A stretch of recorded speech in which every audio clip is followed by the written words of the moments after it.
రాశి ఫలాల ప్రకారం మాజీ సీఎం వైఎస్ జగన్మోహన్ రెడ్డికి ఏడాది సామాన్య ఫలితాలుంటాయని, వచ్చే ఏడాది కొంత మెరుగ్గా, ఆపై సంవత్సరంలో మరింత ఉన్నతంగా ఫలితాలొచ్చే అవకాశం ఉందని సిద్ధాంతి పిడపర్తి సుబ్రహ్మణ్య శాస్త్రి వెల్లడించారు.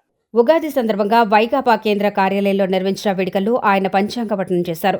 తన సతీమణి భారతితో కలిసి జగన్ పూజలో పాల్గొన్నారు. భారతి జాతకం బలంగా ఉన్నందున ఆ ప్రభావంతో జగన్ ఈ ఏడాది కూడా అనుకున్న వాటిలో ముందుకెళ్లే అవకాశం ఉందని, మీరు చిన్నగా ప్రయత్నం ప్రారంభిస్తే అది పెద్దగానే పూర్తవుతుంది.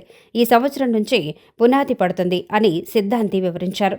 ఈ ఏడాది పంటలతో రాష్ట్రం సుభిక్షంగా ఉంటుంది. పాడి వృద్ధి ఉంటుంది. ప్రజలు వారి ధర్మ కార్యాలపై ఆసక్తి కలిగి ఉంటారు. రాజులంతా నీతిమంతమైన పరిపాలన అందిస్తారని ఉద్ఘాటించారు. అహంకారం, గర్వం, స్వార్థం చూపేవాళ్లు పరాభవం పొందే అవకాశం ఉందని, మంత్రుల శాఖల్లో మార్పు చేర్పులు సంకేతాలున్నాయన్నారు.